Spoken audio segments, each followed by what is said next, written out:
Hello, Millings TV Fan. This is Milling po. Kamusta po sila? Ano po ang inyong ginagawa? At tayo po ay busy today. Tayo po ay nakalabas. At the same time, mayroon po tayong isi-share sa inyo.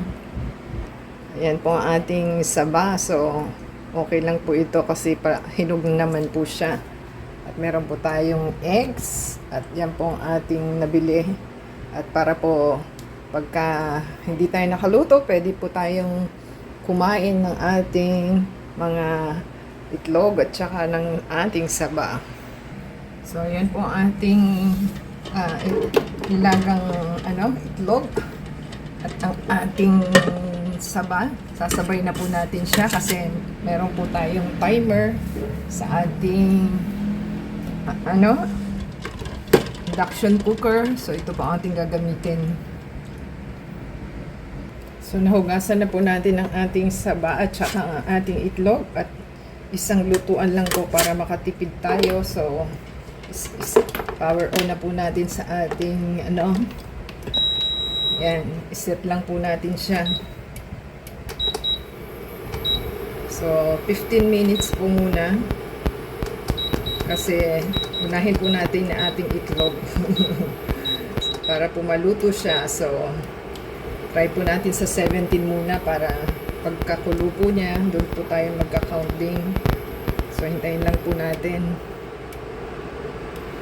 So, ayan, inayos lang po natin para matakpan po natin yung ating lulutuin. So, magka-counting na po ang ating induction cooker.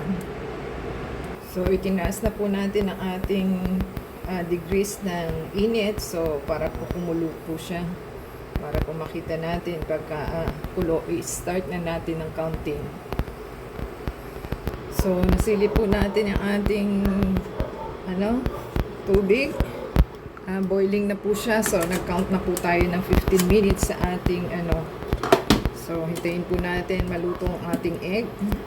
At saka po natin kukunin ang ating separate ang ating saba. Dinig nyo po ba yung boiling ng ating water sa loob?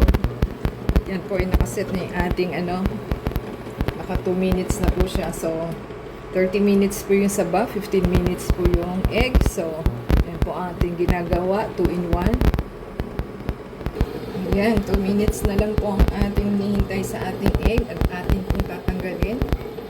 Tayin lang po natin. Ayan, natapos na po ang kanyang timer. Atin pong kunin ang ating eggs sa loob at ibabalik natin si saba. Ayan. Nabasag ang ating egg. May basag tayong isa kasi galing po yung tatlo sa sa ref. So, kunin lang po natin at ating palamigin. Yan.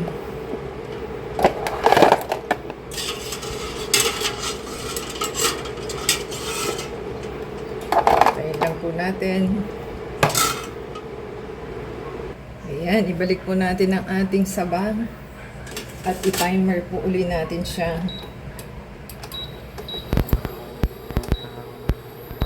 Another 15 minutes po kasi naka 15 na siya. So, 15 minutes uli. Yan, hintayin lang po natin. At kailangan is na po natin ang ating baliktarin nyo po. Para po medyo mag-even yung ating luto. Yan. Try po natin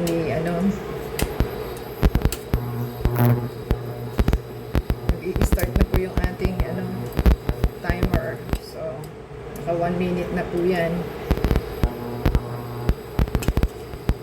Kailangan is na ibaliktad natin siya. Yan. Balik ang swerte. So, para po makatipid tayo sa ating electric bill. At lang po ang ating bill today. So, hintayin lang po natin at ibalik natin siya. Ayan, nagbo-boiling pa naman po yan kasi na siya. Tayin po natin. Dito naman po tayo sa ating egg. At meron po tayong basag. Ayan.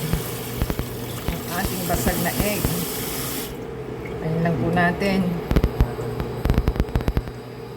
So, naitapon na po natin yung una. At ito na po yung pangalawang hugas. Pwede naman po lagyan ng tawag na, ng ice kung gusto po nila. So, may dalawa tayong basag. Ayan. At ibabad po natin sa malamig na tubig. So, dalawa po yung ating nabitap na egg. So, hintayin lang po natin.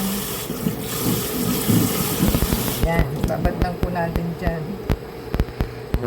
Ayan, Kamiling Stevie Fun. 4 minutes na lang pong hinihintay natin at luto na ang ating sabang. Hintayin lang po natin. Ayan mga Kamiling Stevie Fun. Tapos na po yung ating countdown. Pero try po natin stay muna yung ating ni-steam. At